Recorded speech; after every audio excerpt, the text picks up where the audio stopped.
नमः संस्कृताय। आप सबका स्वागत है हमारी संस्कृत दर्शन यूट्यूब चैनल पर। तो आज हम संधि के सामान्य परिचय के बारे में विस्तृत चर्चा करेंगे कि संधि किसे कहते हैं, संधि कितने प्रकार की होती है। तो सबसे पहले हम देखेंगे संधि में कौन सा उपसर्ग है, कौन सी धातु है, कौन सा प्रत्यय है। तो संधि शब्द में सम उपसर्ग है, धा धातु है, की प्रत्यय है।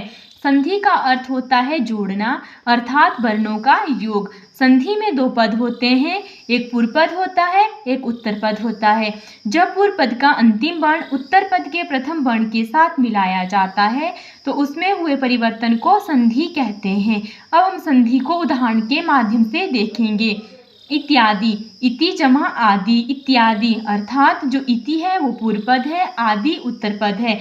जब पूर्व पद का अंतिम वर्ण उत्तर पद के आदि वर्ण के साथ आपस में मिलाया जाता है, उसमें जो परिवर्तन होता है उसको हम संधि कहते हैं। अब संधि की हम संस्कृत में परिभाषा देखेंगे।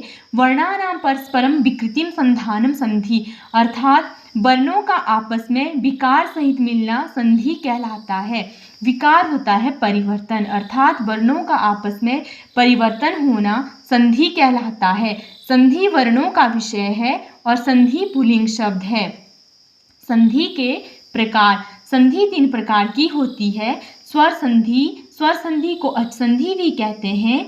व्यंजन संधि, व्यंजन संधि को हल संधि भी कहते हैं। और लास्ट जो संधि है वो है विसर्ग। स्वर संधि, स्वर संधि को असंधि भी कहते हैं। दो स्वरों के मध्य में संधि होने पर हुए विकार को स्वर संधि कहते हैं। अर्थात जो स्वर संधि है, दो स्वर वर्णों के मध्य में जो परिवर्तन होता है तो उसको स्वर संधि कहते हैं। स्वर संधि को आसान सा तरीका है याद रखने का कि स्वर संधि में जो पूर्व पद है वो भी स्वर होना चाहिए और जो उत्तर पद है वो भी स्वर ही होना चाहिए। अब हम स्वर संधि को कुछ उदाहरण के माध्यम से समझेंगे। इत्यादि, इति जमा आदि, इत्यादि।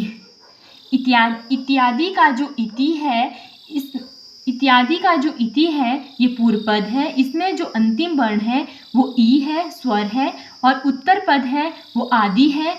आदि का जो आदि वर्ण है वो आ है, अर्थात इसमें जो पूर्व पद है वो भी स्वर है और उत्तर पद है वो भी स्वर है, इसलिए इत्यादि में स्वर संधि हुई।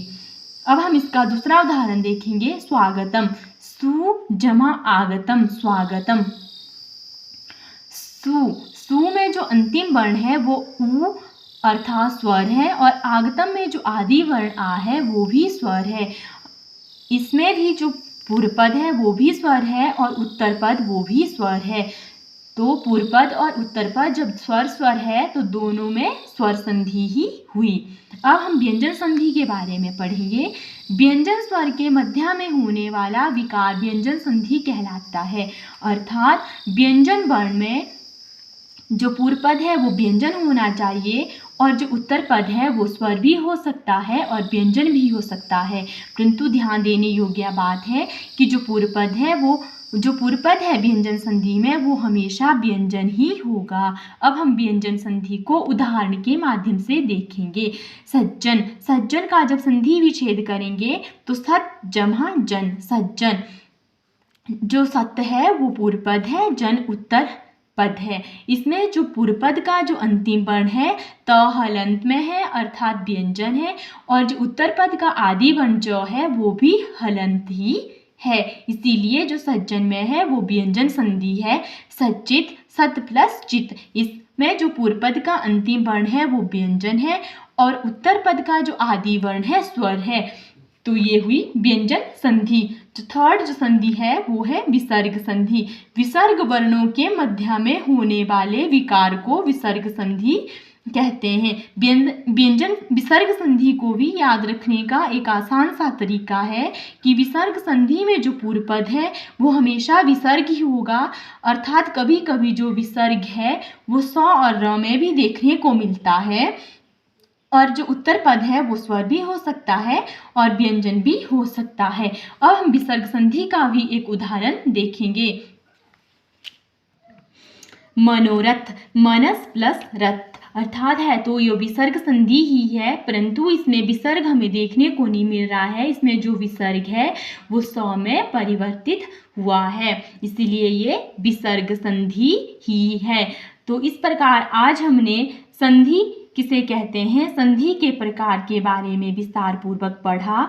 अब अगली वीडियो में हम संधि के भेद के बारे में विस्तार पूर्वक पढ़ेंगे। अगर आपको मेरी वीडियो अच्छी लगी हो तो प्लीज़ लाइक करें, शेयर करें, कमेंट्स करें और मेरे चैनल को सब्सक्राइब जरूर करें।